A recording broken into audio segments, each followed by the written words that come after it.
Hello, everyone, and welcome back to our last weekend of our second annual Wild Horse and Burro Summit. I'm very excited today to have Stephanie Milton and Julie Nation with us. They are from Lily's Wild Heart. So they're going to do a presentation again, just as a reminder. Everyone's mics are muted and your videos are off. If you have any questions, please put them in the chat and we will answer them afterwards. So thank you guys for being here and welcome. Thank you so much. I so much appreciate it and just really enjoyed hearing you speak, Chris. Gosh, 3 years ago now, it'll be in April at the Save Our Wild Horses conference in Washington, D.C.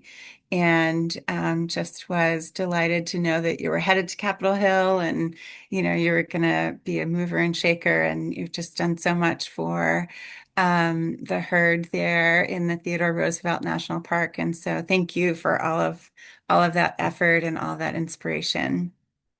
Thank you. So we are sharing information about how just the development of being a wild horse advocate led us to using positive reinforcement and believing in that methodology. And so I have what I hope is not too convoluted of a presentation to share with you. And just a few questions are embedded in the presentation towards the end of it. And so if you would like to use this little QR code to join, the questions are short answer. There are just two of them, and your contact information will not be collected. And so any results there would be anonymous. So there's no identification of the participants. And so I'll just give people a chance to have a look at that if they would like.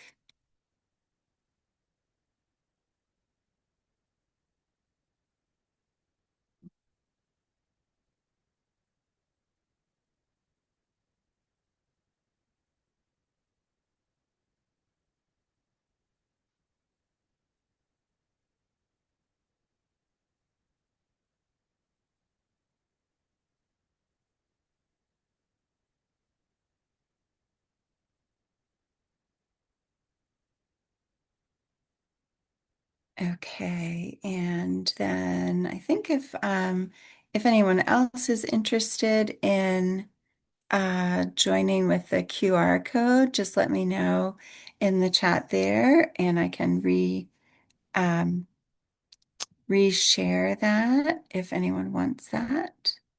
There it is, just for another moment in case anyone's interested in that.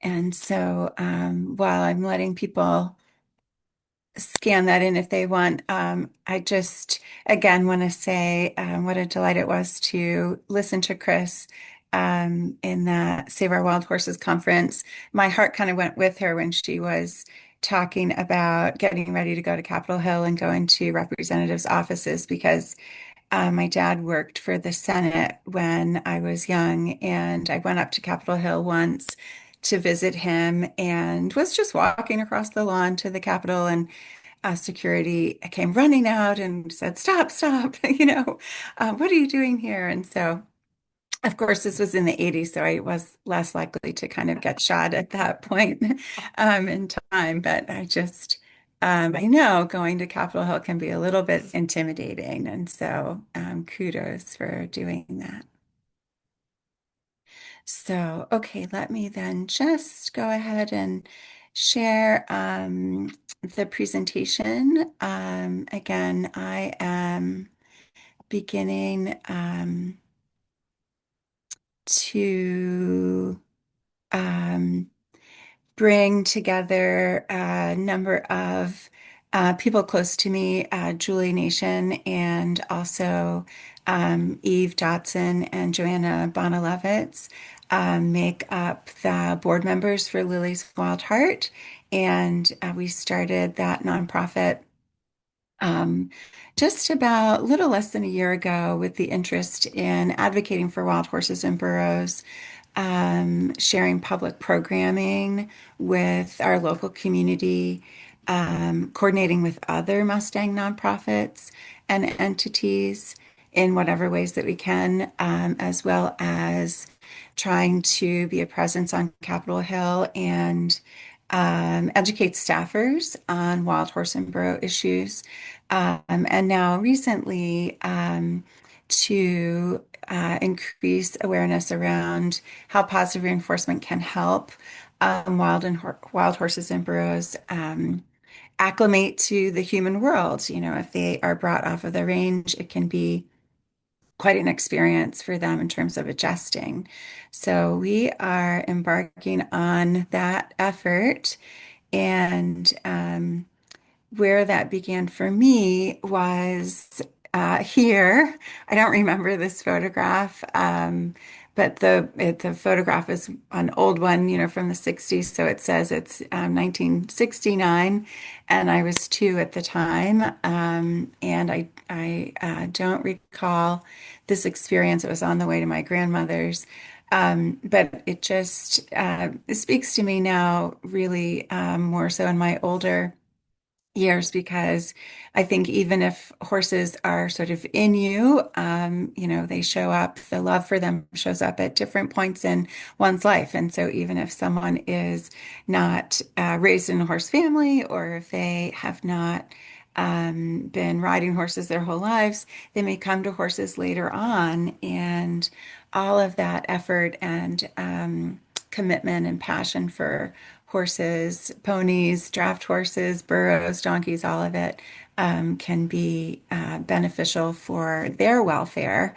And so that little picture of me when I was a kid is one in which I was really quite joyful, and being shy and introverted, it was just nice to see that picture of myself.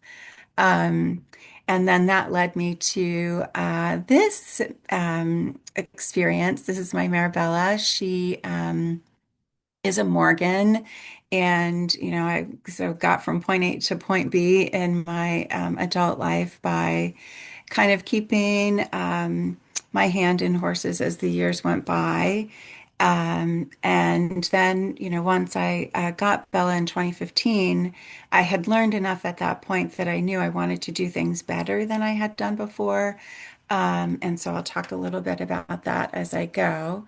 That learning process is something that people will sometimes say, you know, once you know better, do better. And my background began in traditional horsemanship.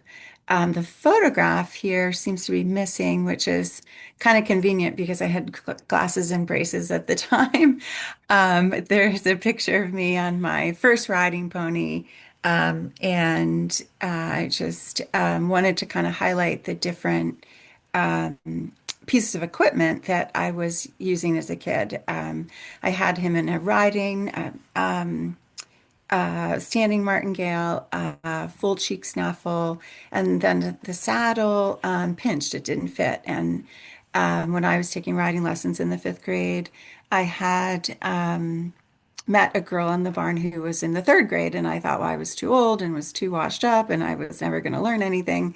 And that kind of pressure, I think, on young people when they come into a barn setting can be different from experience to experience. And sometimes the leadership can be a mixed bag. And so I was the only person in my family who liked horses. And so my family was inexperienced with horses. And you'll note down there at the bottom, I just kind of labeled the horse who you can't see again as Green. He was sold to my family as like a 3, 4-year-old. And so when I was in the 10th grade, I was in the 8th grade when I got him. He and I had a riding accident, and I had to let him go. I had to put him down because his he had reared up and fallen over and broken his pelvis. And so that experience is something, as I'm thinking about um, uh, positive reinforcement. Um, My photograph doesn't seem to be showing up, but that's okay. Um, is important because in that traditional setting, you kind of do what you're told when you're a kid, and you are um, kind of in awe of other people who know more than you do. And it can be a hard landscape to navigate if you don't have those skills yourself. And so, once my horse died, I went to college and stayed out of horses for quite a while. But didn't have a horse of my own, but I did other things like going to the Chincoteague pony swim. And you can see I'd climbed into the water there to get a better photograph of the horses swimming across the channel so my skirt's wet. Um, and then one of the other things that I did when I was younger was I just went as a spectator to events like the marble hunt races and, the Kentucky Derby and the Belmont, the Preakness are all races that are, nationally known. And I didn't really know that horses in those spheres were suffering. I just thought it was like a fun um, thing to do the first weekend in May. And it took really a lifetime of learning about horse welfare to know that for as many horses as there were experiencing success, there were a lot who were vulnerable to um, other kinds of not so wonderful experiences. And so just kind of wanted to give you a sense of what that traditional background kind of looks like. And another one of my photographs seems to be missing, but there are two here. From there, I wasn't sure what I wanted to do and wanted to try working in the horse industry. So I worked for a Morgan saddle seat barn, and they're in Pennsylvania. They're a very successful operation, and they sent me to Colorado State to learn equine reproduction. So I did artificial insemination and I did very little of that, but I mostly collected stallions. And Morgan saddle seat horses are trained to move in this way. So you can see this horse is what's called above level. You can see his hock is very high. This is the stallion Man About Town from a number of decades ago. And if his forearm came straight out and then bent at the carpus at the knee, that would be called level. And here he is what's considered above level. This is Liberation Rhythm and Blues. So a beautiful stallion. And he too, that the angle of his forearm is just above like where it would naturally be.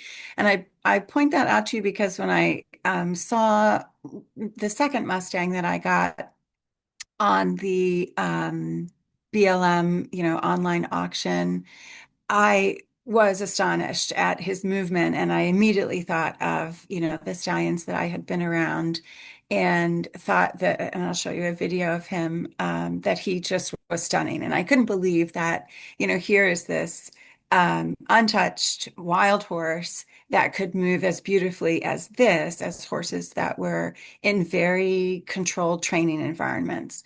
Um, and so, of course, there are other things. These are Morgan horses that Morgans do in terms of disciplines. They are in Western and um, carriage driving and marathon driving and eventing and all kinds of things like that. And so they're, a wonderful breed. And I think once I started to become more familiar with Mustangs, some of the things that I loved about Morgans, I found in Mustangs also.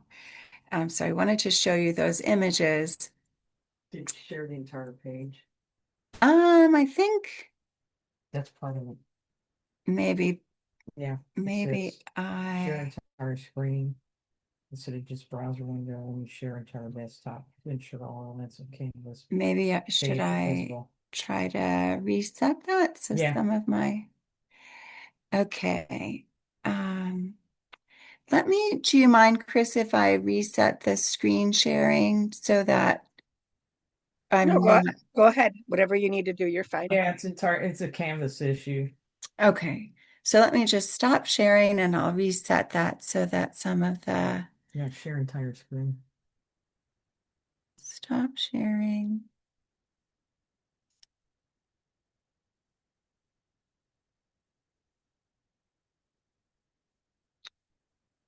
Exit. Is that working?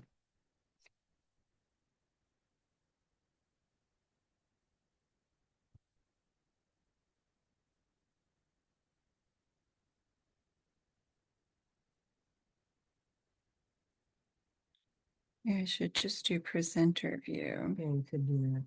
It usually says entire screen. Let's see. Click on Okay, and then for Zoom, just do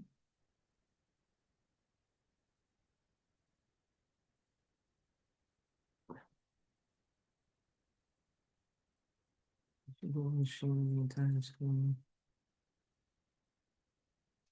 oops,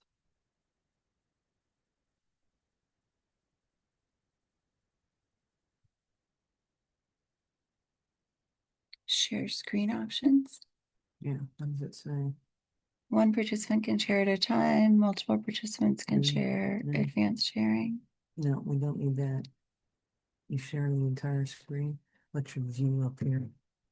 Click on that.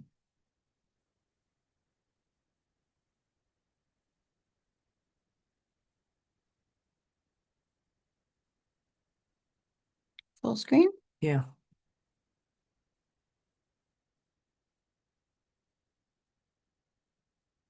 Yeah. Okay. Where's your presentation at? How do I close this though? All right.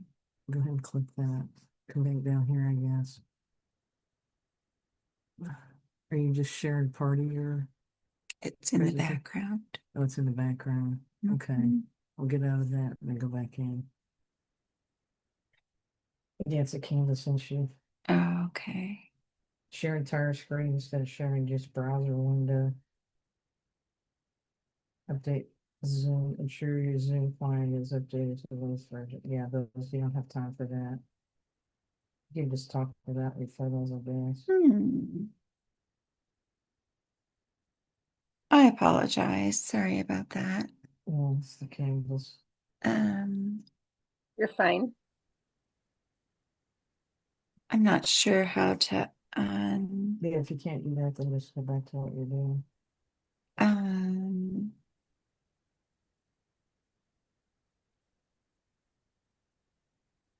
Are you in Chrome? mhm. Okay, well,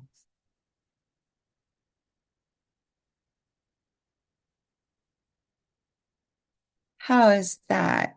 Can you see that okay?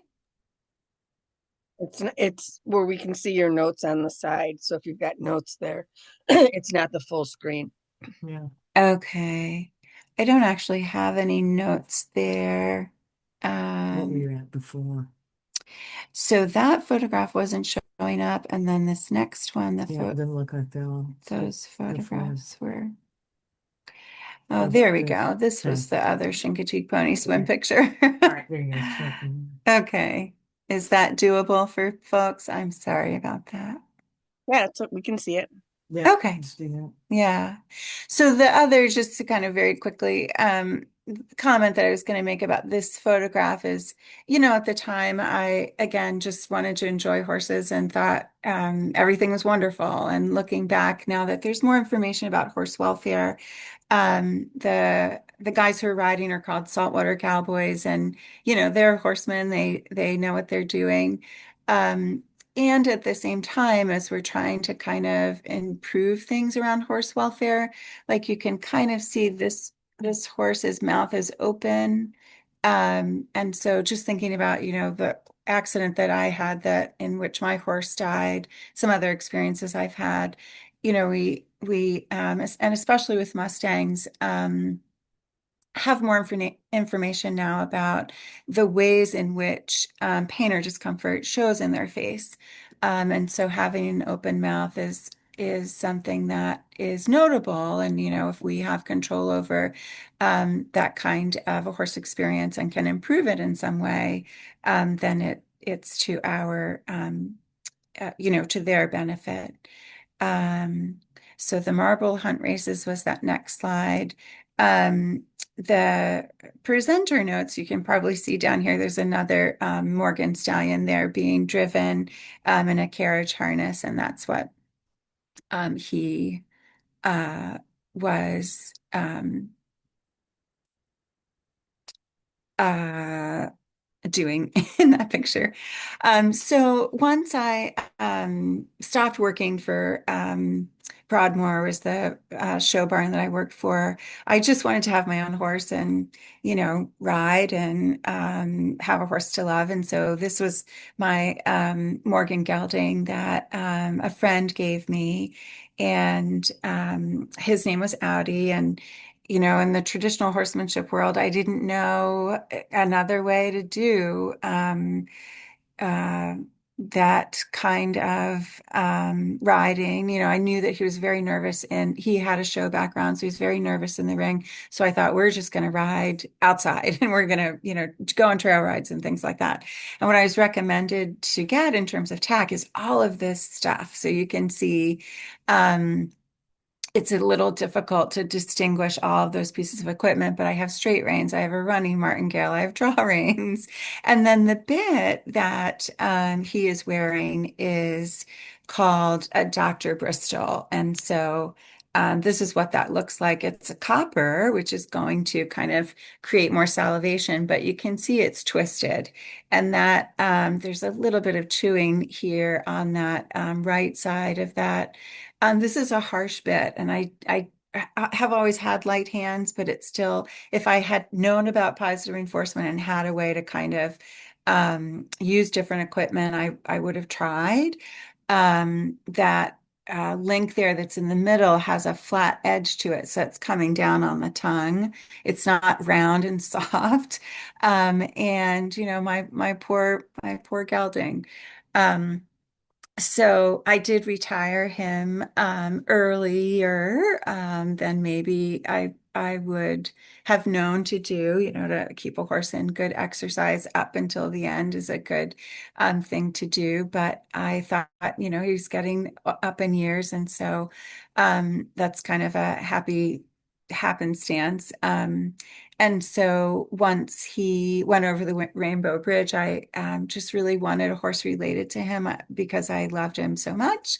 And so that's what brought me to getting Bella, who you saw in that second photograph. And the reason that I'm showing you here her ownership record is because as a domestic horse, we kind of tend to think that they're in pretty safe circumstances. Mustangs are more at risk for the slaughter pipeline, but I think it's all of them. And she was bred by a wonderful breeder called Highbrook Morgans. They're in Vermont. And the breeder had her for almost 2 years. And so those first dates, you can see she was there at home. And I was lucky to be able to go to that farm and see where she was born and stuff. And then she was sold to a family kind of similar to mine that was maybe less experienced. And they didn't do very much with her, had some training going along, but they had purchased her for a significant amount of money. I think it was $10,000. Had her for 6 years, and then she got to be too big for her britches, and so they were like kind of outgrew her and weren't quite sure what to do with um, her. She had holes in her training and was maybe not safe anymore. So she went to another owner there from November to a year and a half later, and that didn't work out. She got some more training there. Then she went to another owner for 9 months, and then the next owner for 5, 6 months. So each time she changed hands, she was with that owner for less and less time. She ended up being scooped up by Forever Morgans because the last group that had her thought that she was dangerous and they were just going to send her to auction. And so to see a horse come from show bloodlines who was vulnerable to ending up potentially in an auction house, is notable. And so to have a rescue organization come along like Forever Morgans and scoop her up, is a saving grace. And so that last date, she came to me in 2015, and I was able to start, a life with her. Um, those next photographs that don't seem to be appearing just show her grandsire and her sire, and so they're kind of fancy horses. But when I got her, I thought, okay, let me try to, do this a better way.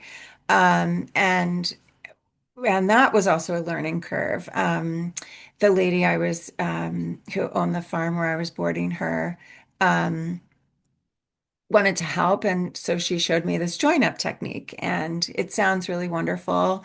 It comes from a fellow named Monty Roberts, and a lot of the language is very appealing. It says to, appeal to the horse's natural instincts, and it's supposed to be non-threatening, and their natural herd behaviors, and it's non-predatory, and all of these wonderful things. Well, what ended up happening is that the lady chased Bella around the round pen in August. It was very hot. She was drenched in sweat. And she said to me, well, now, now that she has done this, you're one of us now and you've passed this test. And I thought, Lord have mercy. I went into the pen with her and I could feel her heart beating, pounding. And I just thought, I've made a terrible mistake.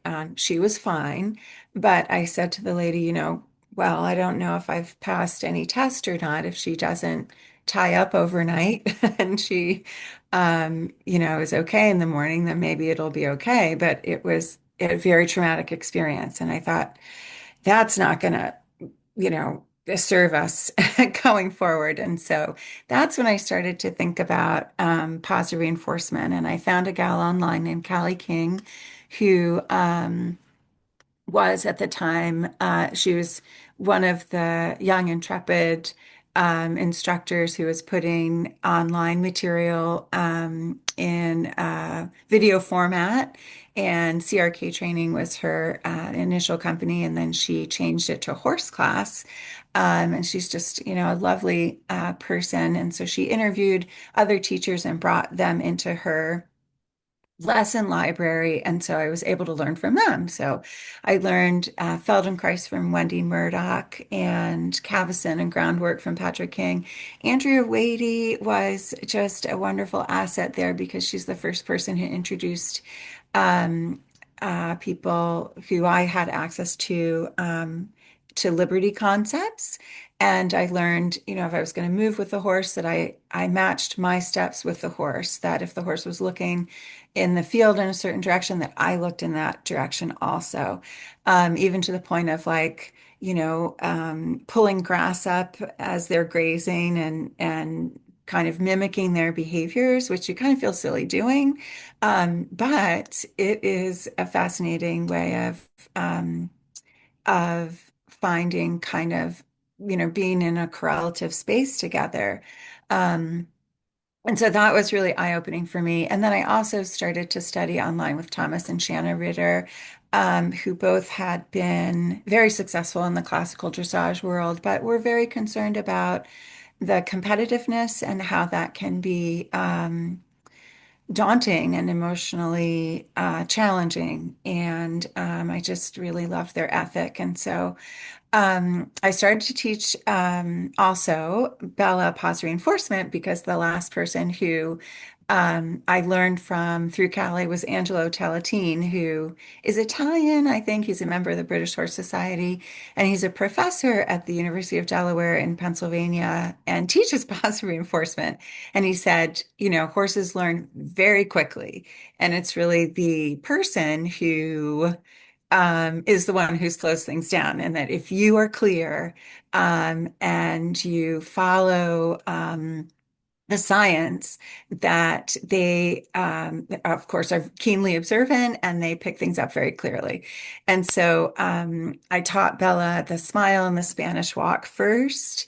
And it took me months because I wasn't very clear. But we did the best that we could, not really knowing formally how to do it. And so things have improved in terms of the learning capacity. And so she can do more things than that. She can bow and hug and nicker. I think I have a typo there. It says something that's not even a word, but she can stand on a pedestal. She can move at liberty. We're working on kiss, and then she's also very good at saying, please scratch my butt. So that positive reinforcement is something that has been really fun to experience with her.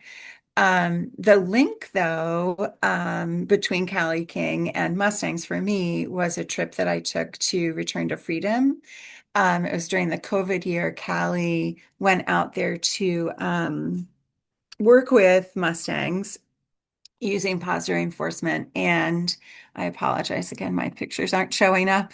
Um, the nice one there is this is Spirit's daughter, actually, which was kind of a fun story. But so Callie and Return to Freedom did an auction over that first COVID winter where everybody was on Zoom and everybody was trying to be in touch by meeting together on Zoom. And so one of the auction items was just a one-on-one workshop with Callie in California. And I was like, oh my gosh, I really want to do this. And no one bid on it, I don't think, except for me. And so I was so excited to win that. Well, that then brought me out to California in 2022. And that was the first time I'd ever been around Mustangs. And my board member, Joanna, a dear friend, went with me. And so we were able to have the experience of seeing both the Lompoc location and the San Luis Obispo location. Um, and I don't know if you can probably see there are some donkeys down here in the presenter notes. And then the picture that's missing is of Spirit. He was in his little pen. And then the mare's next to him. This is an older mare that with the red little forelock. And then this is Spirit's daughter. And so we were just standing there in the field and kind of watching them, mesmerized. And she just came sauntering up very closely. And I was just sort of in heaven. It was just like a magical moment. And I thought, well, that's nice and everything. Maybe I was having that just kind of experience out of just sort of sheer luck. But it was a delight. It was really lovely to be that close to, of course, it was considered to be wild. So fast forward, once I got back home that summer in 2022, I just started looking online at anybody and everybody who had anything to do with wild horses. And Meg Frederick is the photographer who took me and Joanna around the San Luis Obispo location. And we were fortunate to be able to have dinner with her afterwards. And I was just kind of picking her brain about like, what are the issues? I don't understand the complexity of it. And what do you think is, sort of the right thing to do that would just make the helicopters go away? Like I just didn't understand any of it. And she said, adopt, adopt, adopt. And those were her exact words. And I thought, well, okay, let me see what the possibilities are. And so this was my first Mustang who I thought I was going to very neatly scoop up out of the BLM online auction and settle into some sanctuary somewhere. Little did I know. I knew nothing about what I was doing. And he is safe at home, and I've been had the most success with him using positive reinforcement. But it has been a long journey and just in terms of learning about adopting and um, how to get the horse out of holding and how to hire a shipper and how to get a vet to see the animal and how to pick a trainer and how to get the little guy across the country. And so I just think of him really as sort of a miracle because he's kind of survived so much. The other thing that Meg told me was, if you can get a horse, try and get one that's older. And that's apparently something that most people try to avoid, so if they're going to adopt a wild horse and then be able to ride it or train it or work with it in some way, they tend to have better, people tend to have better success with younger horses. And so I didn't know that. And since Bella was older, I was like, oh, he's 11, it'll be fine. Well, he's about as wild as they come still. And so I shared this photograph with you because I just want you to see how this was coming out of holding. He's got a cut right there under his eye, and it kind of made the shape of a little cross.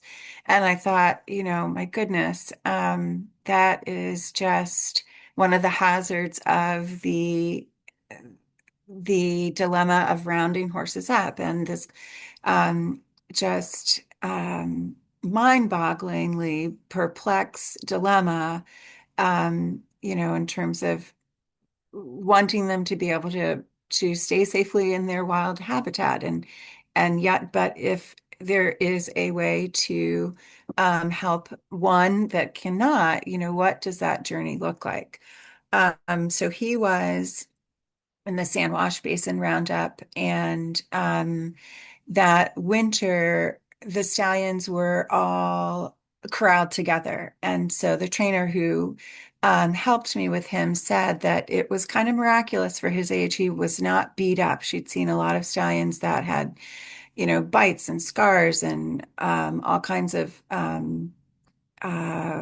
markings as on their bodies that showed that um, you know, um, being in close quarters with stallions that were trying to navigate that, navigate each other, and having been separated from their families and things like that. So he was not broken, at least so I thought at the time. So that winter also the temperatures that was that really tough winter, 22, 23, where there were a lot of horses out on the range that died. And so he, made it to made it to Maryland. Bunna is a word from the Shoshone language that means friendly traveler. And so I thought, well, that, might be kind of like a nice thing to name him. And so he has made his way to Maryland, and he's taught me the most about positive reinforcement. As much as I love Bella, um, she is, she just wants her treat, whereas he definitely makes me work for it. Um, this set of photographs, I'm so sorry that that's not showing up Huh. in the larger That's cool. screen. Yeah, it Yeah. is. Let's see. These are photographs that are just representing the trajectory of his training. So this first one, he is like the first touch. He's in a round pen, and he has kind of like a blanket on his back that's going to kind of simulate what it would be like to wear a saddle pad. Did not like to be touched. His go-to was to bolt. He was not aggressive in terms of striking, biting, lunging, anything like that. He just wanted to get out.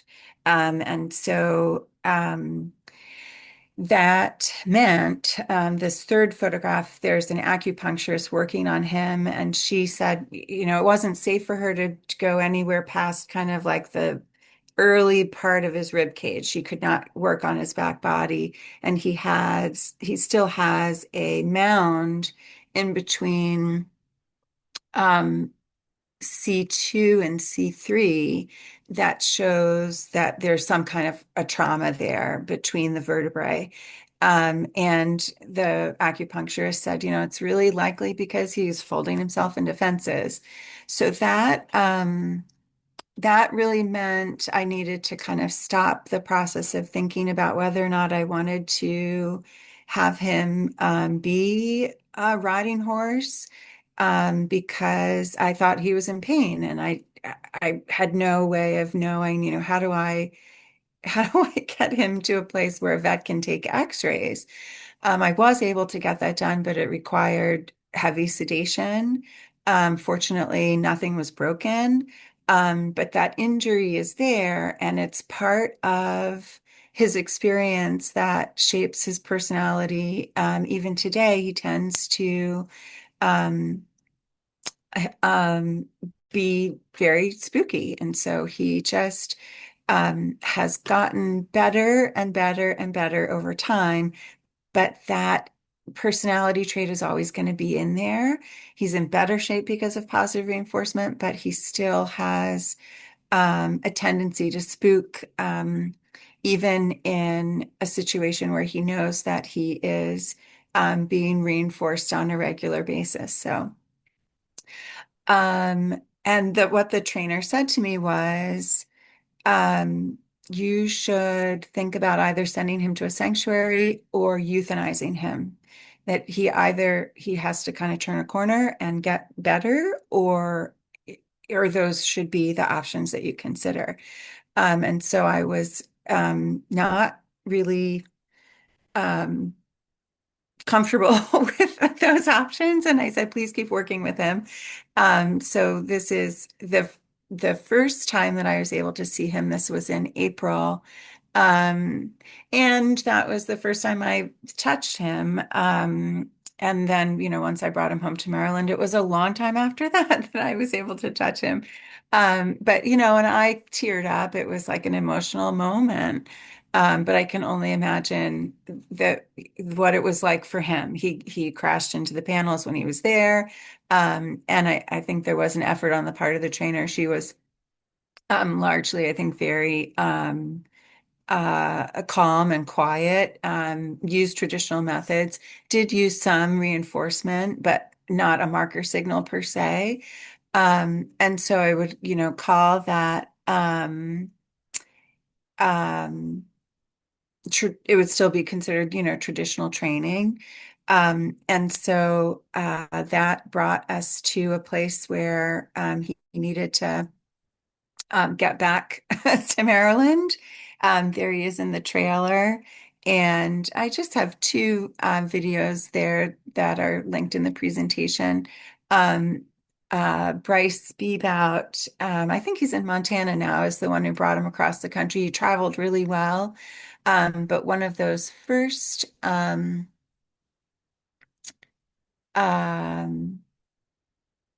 things that he did once he got to Maryland was to bolt.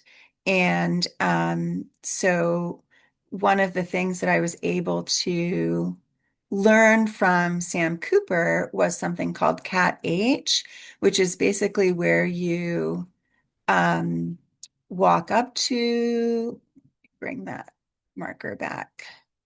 The horse, I won't show you this whole thing because it's a little tedious. And then as soon as the horse is um, signifying to you that they are not interested in being near you, you retreat. And so as I'm walking out to the field, I go through the gate, and he had spooked so many times that my option there was just to try and find someone to help me use positive reinforcement with him. So I'm walking out there, he's looking at me, and then I get just about that close, and he's deciding like, nope, I don't want you to be anywhere near me. And so you sort of stop and turn around and retreat. So that kind of um, positive reinforcement approach,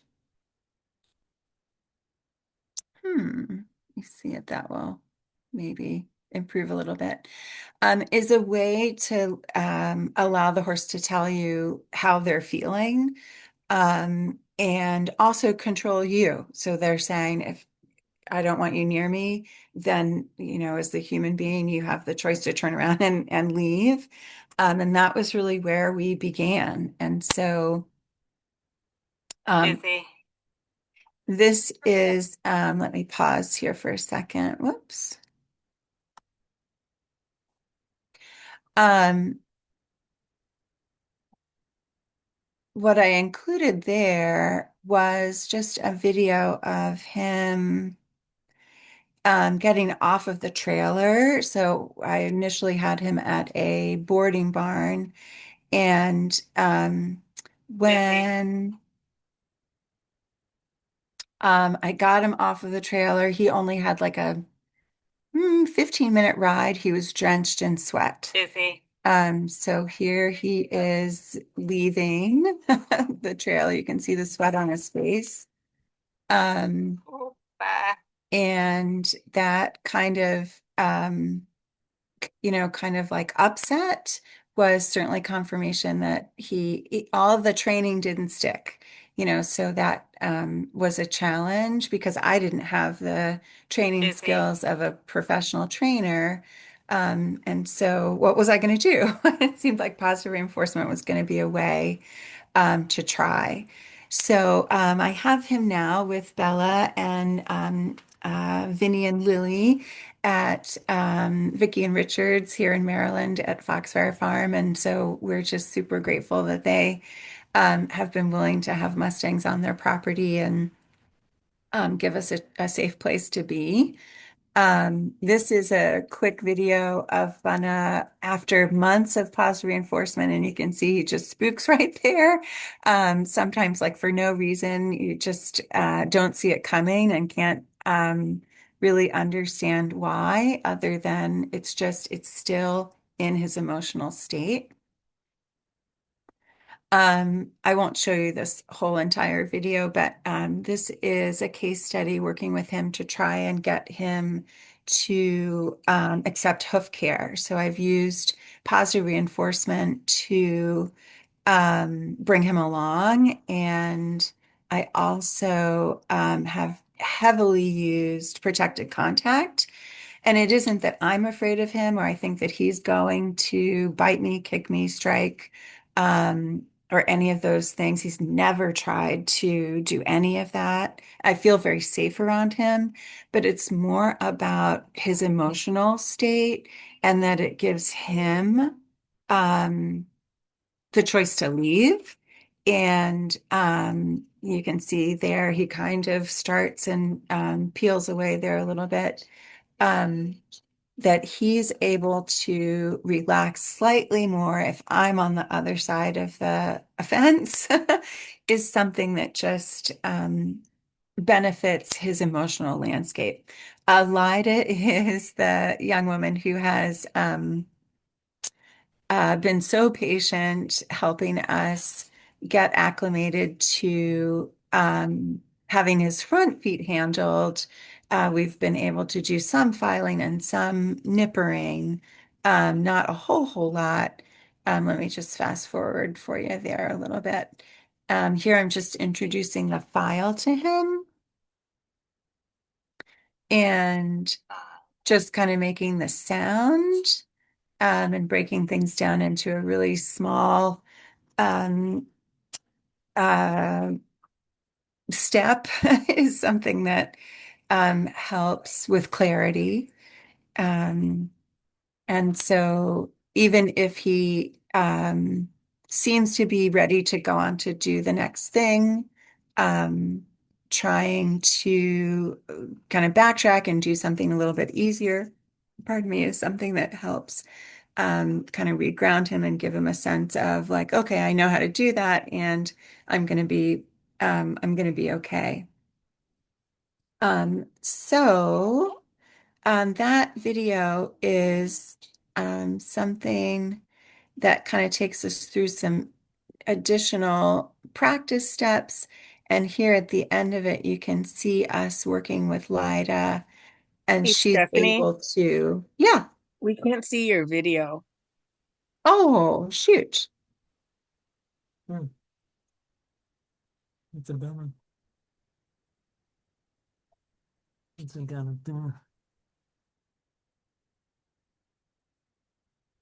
Let's see. Pause. Let me see. How about now?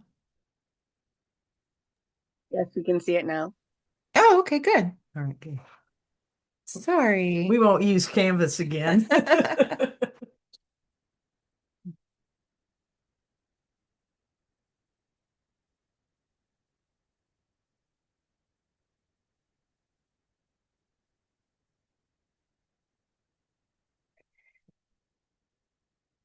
So that's an example of protected contact. There he's got a target on the outside, which is just basically a boat buoy. And then I have a handheld target that I'm also using as kind of like a little pointer. So he spooks there a tiny bit.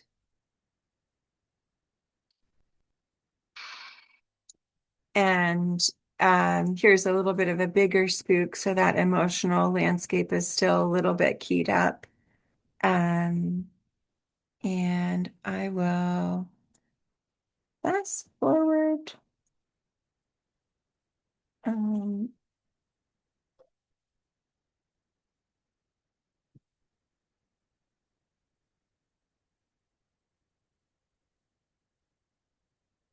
okay.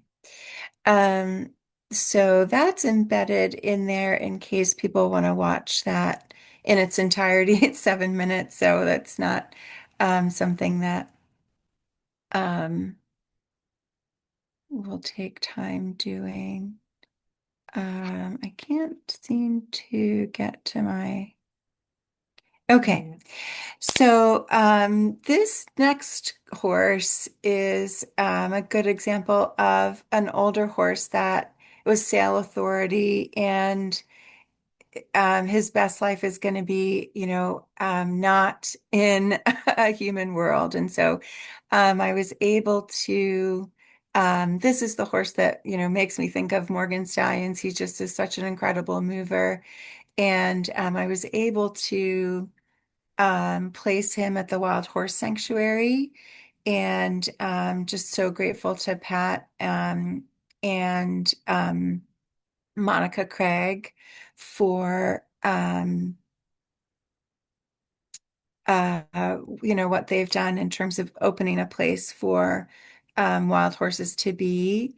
And that's just a collage of photographs of him down at the bottom there. This video is him running off of the trailer. And so let me know if you can't see it.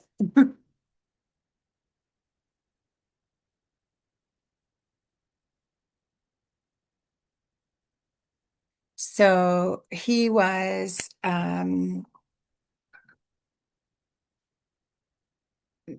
very, very nervous when we came up to the panels. So when we were able to get him to the refuge, he stayed by himself in a corral for a couple of days. And then we were able to get him on the trailer, which was quite an experience because he um, seemed like he was just going to run right through the corral walls.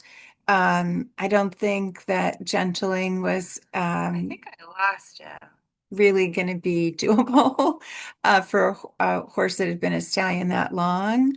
Um, and he, once we got him out on the land, he went straight for this little herd of horses there on the horizon that you can see.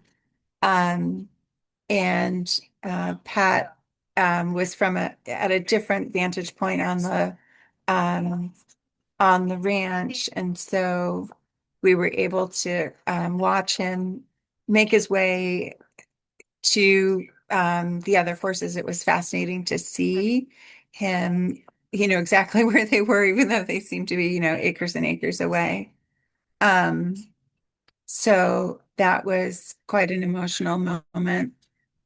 That trip, I was able to go out and see him be released there, and I went to the wrong airport and I left my wallet in the rental car and just had a terrible time. I cried pretty much every day because it just was a hard thing to have a horse and then not have a horse. It's that um, the horse that if you love something, someone sets set it free kind of a thing. Um, these are just photographs of him at the Wild Horse Refuge. He's always there with this gray mare, and I wish that would, yeah, show up. Okay, so here is, you'll have to let me know if this little survey question works. I just wanted to kind of give people an opportunity to think about and maybe ponder what it would be like to have a wild horse sanctuary in your home state. The first time I went to Capitol Hill, I visited Steny Hoyer's office. He's the House rep for Maryland. He's retiring now, but the idea that I wanted to convey was that if the Bureau of Land Management was going to gather up wild horses, then every state should have a sanctuary for them to go to. And so I just thought that, was kind of a wild idea. And maybe it was something that some way, down the road, some way, somehow might be possible. Um, I wonder if those kinds of uh, kind of crazy ideas seem far-fetched, but then, if people put their minds to it, they can get there and make that happen. Um, the other question that I wanted to offer people was, what do you think is the biggest hurdle facing wild horses and burros? Today, it looks like I didn't finish that question. So if people are interested in answering that, um, and would just love to see what people's thoughts are about that.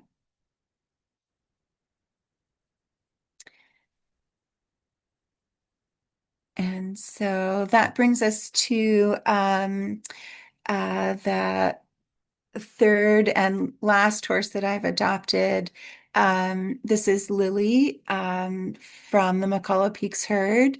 And the way that we came around to bringing her home to Maryland was really learning about what was happening in Wyoming. Jim Brown gave a wonderful talk that prior summer about Wyoming's plans to um,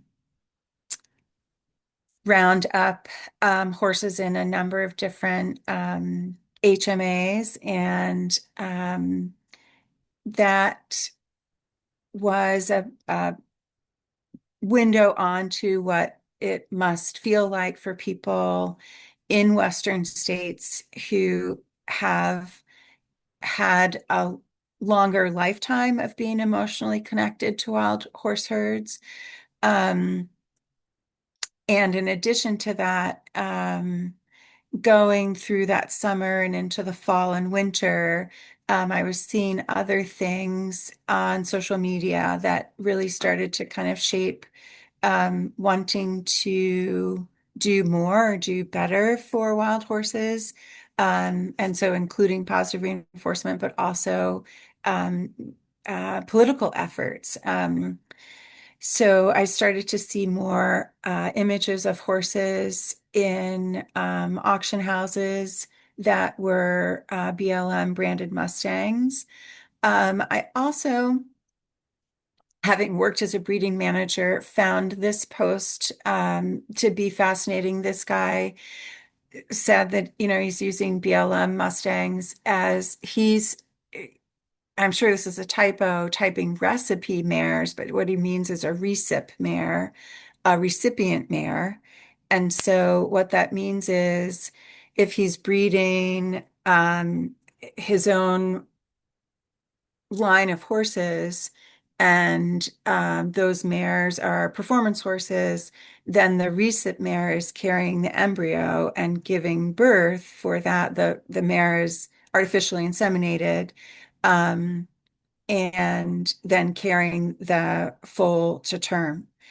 And so that when I saw that, I thought, okay, that explains quite a bit because those mares then would be discarded when they were no longer useful. And it blew my mind that someone was doing that. Um, And as I said before, I did more collecting stallions. I didn't do artificial insemination to any degree that I would consider you would consider me to be competent at it. I think the first time that I attempted that, I almost fainted because pretty much you have a long sleeve on up to your shoulder, and so you're um, needing to handle the semen carefully and all of that kind of thing. So that wasn't something that I was very adept at. Um, I also started to write more letters. So I wrote Secretary Holland, some of the other things that were happening. Of course, Laura Lee, is a wonderful resource for keeping people informed. I wrote my first letters about the McCullough Peaks herd and also the Theodore Roosevelt National Park herds, and just believed that if letters were going to get written, they were going to be read by someone, and they were going to make a difference. And I do think that they add up over time.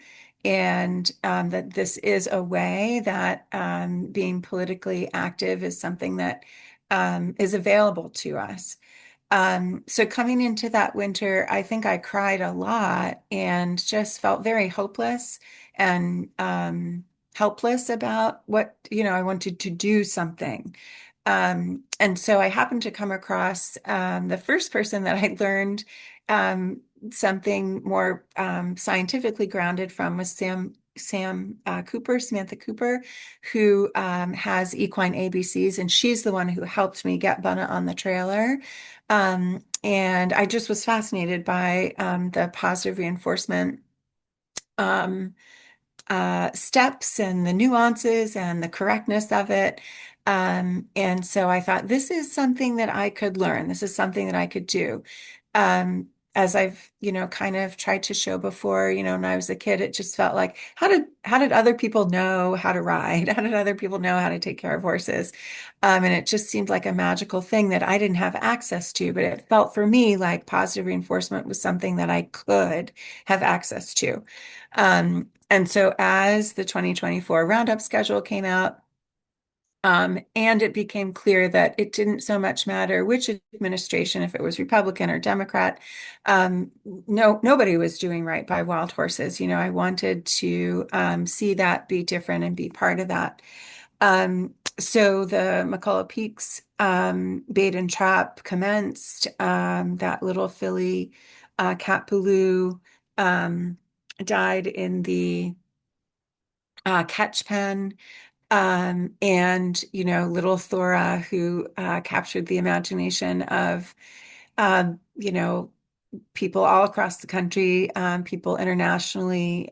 She just is, an evocatively angelic, kind of celestial being. I don't know how to explain it, but she just captured everyone's imagination. I believe Carol Walker took this photograph. And I called the Rock Springs office because I felt like I could see a little scrape across her forehead. And it wasn't bleeding, but the hair had been scraped away. And it just reminded me of Bunna and the injury to his face where he had gotten that cut below his eye. And I thought, I want this to be attended to. And the Rock Springs BLM staff were very polite and cordial and heard my concerns. And they took a photograph or checked on her. Either they posted this photograph or it was Carol Walker's. And so the mares came to be up for adoption. And I asked my friend Julie if she wanted to start a nonprofit and adopt a McCullough Peaks horse. And so she said yes. And that was, really just the next step of feeling like, okay, there's a little more that I can do here. I'm not completely out of money. So this is a quick video of me and Lily. This is in February of 2025 at Mackenzie Duncan's in Ohio. Mackenzie took Lily in. She did not have Lily did not have a straight and narrow path in terms of getting to the right spot right away. And so Mackenzie stepped up, and, we will always be indebted to her for what she did for Lily in caring for her and also establishing her understanding of positive reinforcement. And that brings us also to another little uh, horse that Mackenzie worked with. And this is Julie's horse named Vinny. So you can see him here. This is at Doswell, and I'll let Julie talk about him. Okay, well, you just stay here and run stuff. You can sit there and run. Oh, okay. Yeah, so basically, just leave it there. Here's what happened with him. So we went to Doswell. Lily got shipped from Wheaton on a tractor trailer with a lot of other horses, and I'm sure they had more than one because they had donkeys as well. So this is an event at there in Virginia. So I went out to check on Lily to see when she arrived, and just kind of walked around and looked at all the different horses and donkeys that they had, and kind of take in seeing the this whole gosh, a place where people had adopted, and then people already online, and then other people were there because they were going to auction off the donkeys and other horses. So I didn't have any intent of walking away with a wild horse, but what happened with this particular horse? So Vinny's a little less than 2 years old, and he was somebody else's horse. They tried to put a halter on him. He reared up when he was being flagged to go through the chute to get on the trailer for the individuals that had purchased him online, and they had several other horses.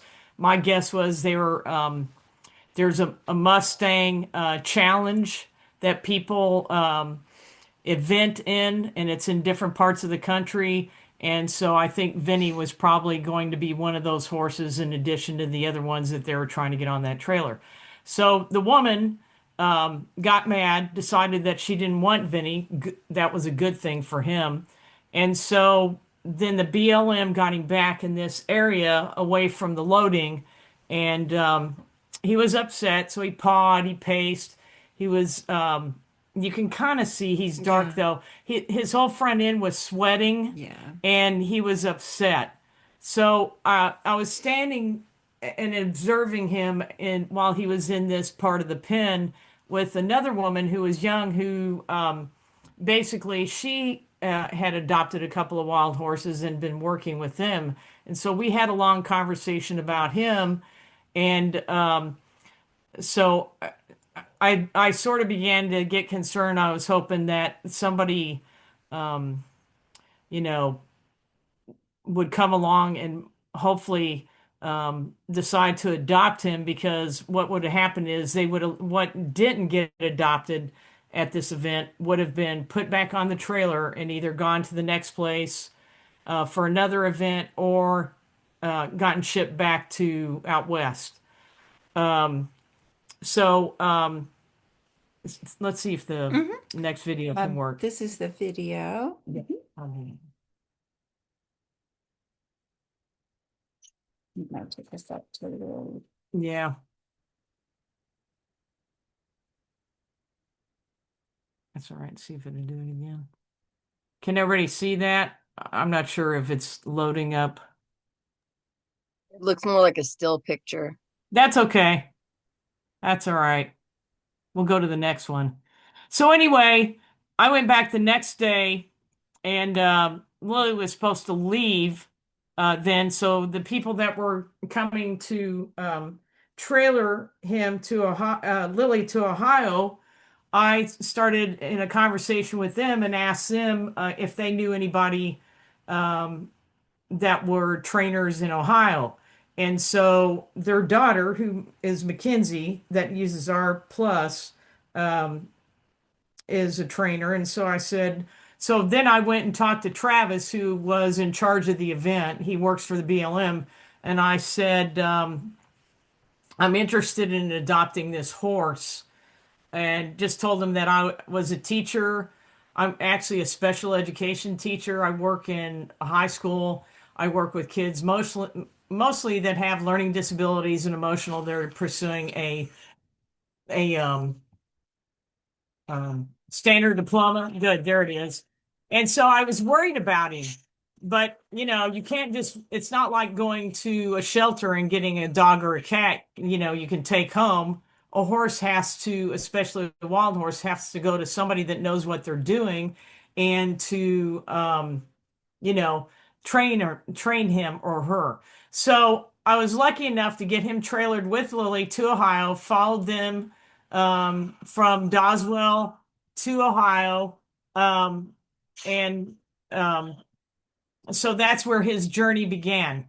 So what was interesting is as I sat there and was filling out the paperwork to adopt him, he was only $125. I just, in my mind, I was like, I can't believe that he was a wild horse. He came out of Antelope Valley.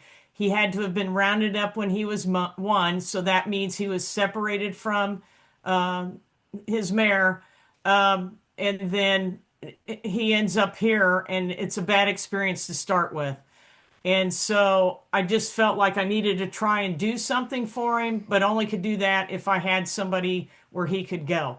And as I was filling out the paperwork, there was a young person next to me, woman who kind of had her own little rescue, and she was trying to get the remainder of donkeys that were not auctioned off, the last like two or three, to her place. And so I just listened to her talk. So we went through all the paperwork, had to draw out what was there. There are, like height requirements for the pins that they're in, what they start out in, and the property. So went through all that. And of course, Jim and Roberta helped me out with that because that's was their property. So that's basically where his story started.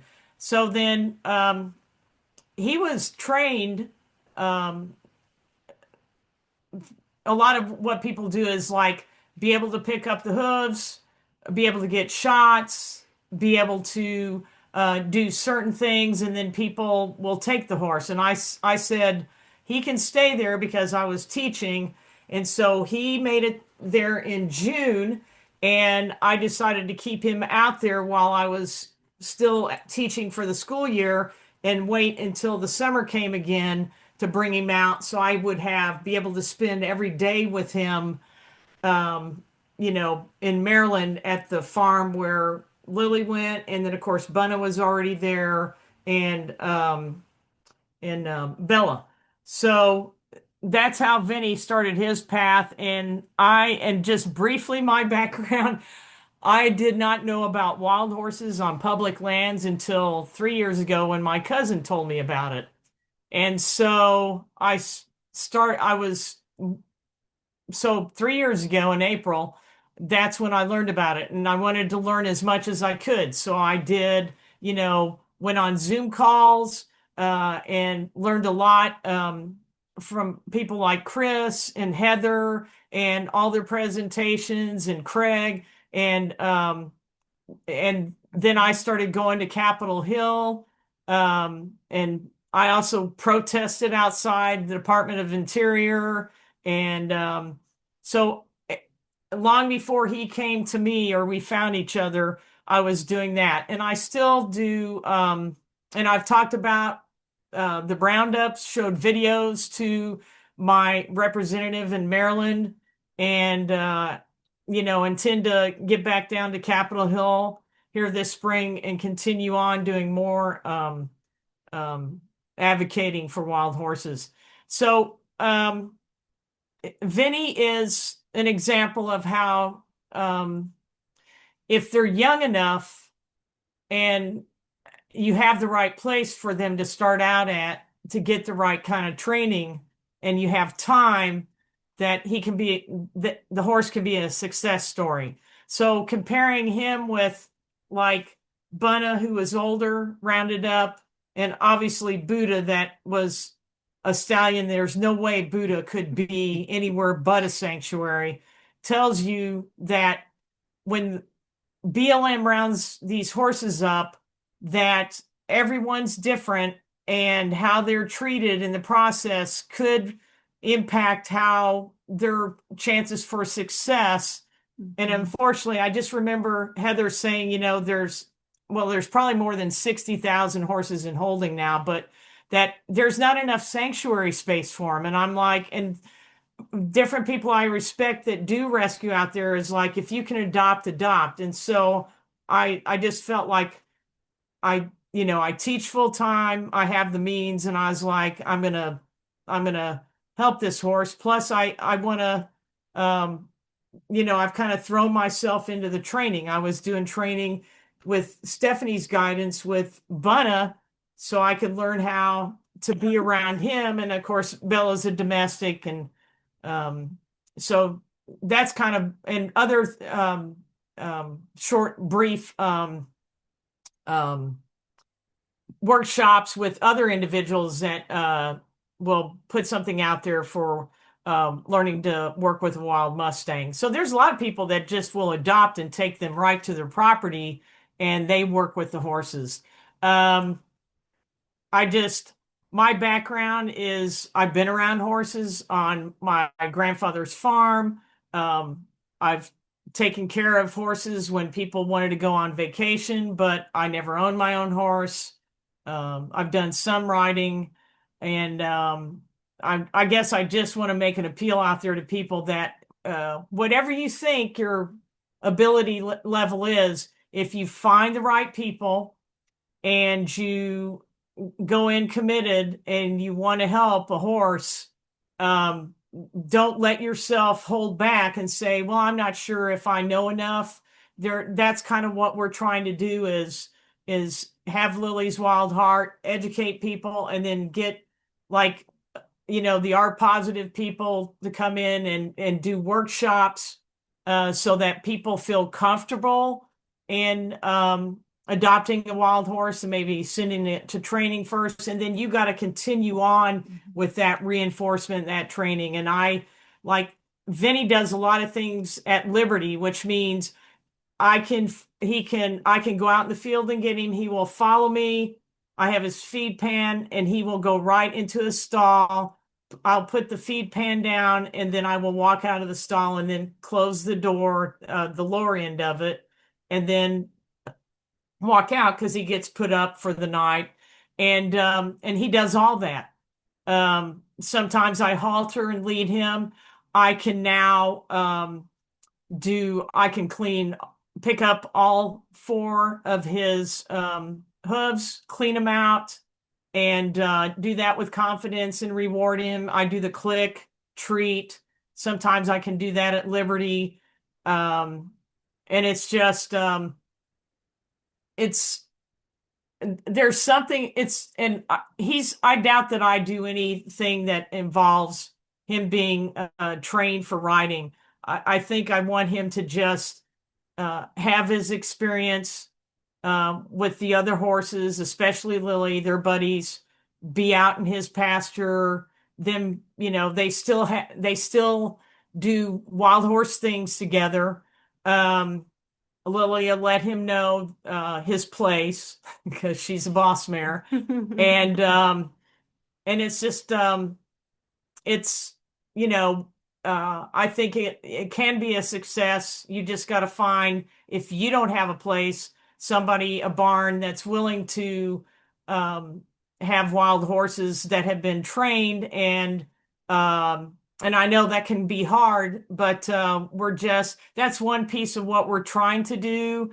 And that's just my story with Vinny. And I'm just grateful that he's in my life. And it just, the whole interaction of what occurred at Doswell and then him leaving on that trailer with me, I just I'm it I'm it makes me it he's done more for me than I've done for him. That's how I feel. So I'm just going to stop right there. Thank you. We're both going to tear up. Thank you. Yeah. So, here is a video of Lily and Vinny in the field. They are trotting along the fence line because one of the boarders is walking her horses out in the lane, and they sort of look like they've never seen a wild or never seen a horse before.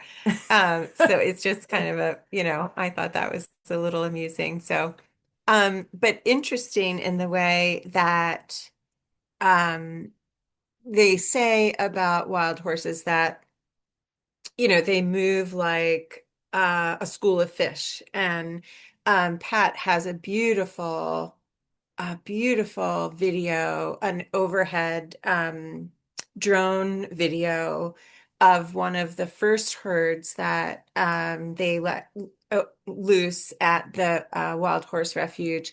And they're going through this funnel of a gate. And so the kind of four corners of the intersection, if you will, has been blocked off, and they're going out onto the land. And it is just, if you have a chance to look at the Wild Horse Refuge website and go back a year and a half or so, it is just beautiful to see them turn and move. And you can see a little bit. Vinny and Lily don't really get this, close to each other. But as they're seeing, this other horse who seems like a little bit of a threat to them, Yeah. they move in unison and then line up right next to each other. And they stood there together for quite a while. But they do well together out in the field. So that was just like a fun little clip. Did you want to say Can we something skip else? to no? Do we have anything else? Skip Yeah. through this up because it's getting So we like just have a couple other little Felwell cartoons there that are kind of amusing to sort of see. And the last little bit here is just uh, a photograph of Julie with Vinny. Dr. Dotson, my friend Eve, is there with Bunna. And then my friend Joanna is, that's a photograph of her and Bella.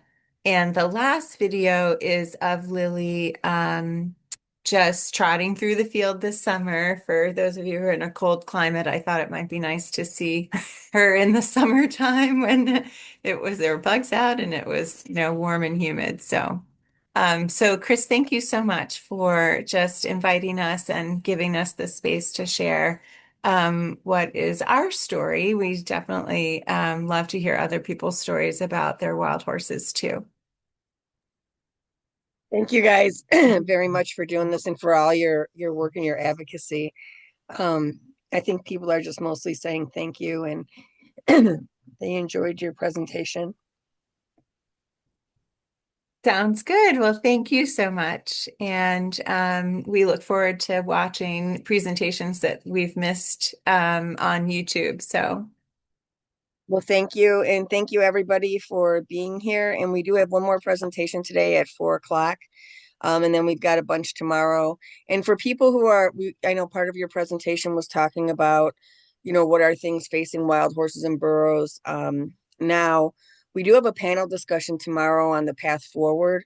So we're going to talk about what that was. And then also it will come up some of the issues facing wild horses and burros and what we can do as advocates. So check the schedule for tomorrow because there is a lot tomorrow also. So thank you guys again for doing this, and thank you for everything that you do for our wild horses and burros. And thank I'll see. you. Okay, take care. Thank you, and I'll see everybody at 4. Thank you. that's a good picture.